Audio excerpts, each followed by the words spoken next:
I had a forceful spirit, and my spirit's tired now, but it's still forceful. And I think that at that stage, like I said, I had the need to be validated was really the number one. You know, my actions were in many ways a slave to my ego, as many of us, you know, are. Now I would consider myself far less so. Why is your spirit tired? You had 4 years off. Because of the brutality of the moment, historically, politically. I think my naivety allowed for a certain level of optimism. You know, I'm not an optimist, I'm a possibilist, but the parameters of possibility seem smaller today than they were then. I think exposure to consecutive traumas, exposure to an intimacy with death that I didn't have at that point, inevitably it will lead to a kind of a sense of impending doom and a haunted future.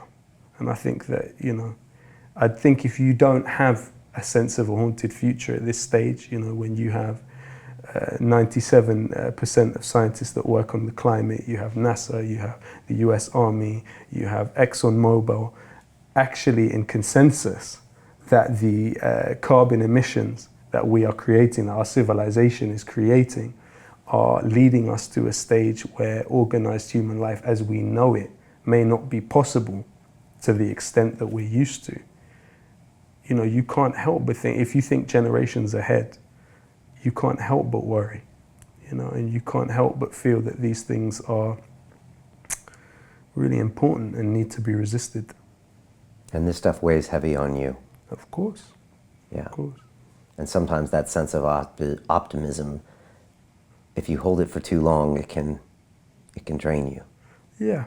Yeah. I mean, also we are in some ways victims of the happiness industry, which is constantly pumping at us ideas that, you know, it attempts to transform economic and social problems into psychological and emotional problems. So you can be happy regardless of these overarching superstructures which exist, you know. And the fact is that we are doing the work of intergenerational 100 years work. You know, when you look at, say, the Levelers, and you had Oliver Cromwell and the Putney debates, they were talking about universal suffrage, right? This was the 1600s. You had the Peterloo Massacre in the 1800s. You had the Chartists. William Cuffey was sent away to Tasmania, was exiled. You had Tolpuddle Martyrs. Suffrage in this society, for men and for women over the age of 21 who were not landed gentry, was not granted until 1928.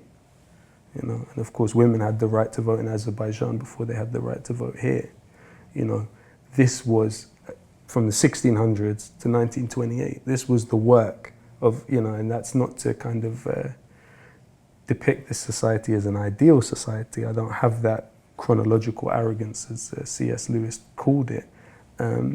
I perceive these things as generational struggles. And so the things that I'm spending time thinking about and struggling for in my life are very unlikely to be ameliorated or fixed within my lifetime. So it's that knowledge that you're planting seeds for a tree that you won't be able to sit in the shade of. But you're okay with that? It's not a matter of being okay or not okay, you just have to accept it. And do it, because you take action. You put these tracks out there, you make these videos, you make these statements. I mean, and organize, you know, and that's the important part of it, is these things are part of a wider political organization. They don't exist in a vacuum, you know. It's not just the images on the internet. It's, you know, you are a component of a wider social struggle.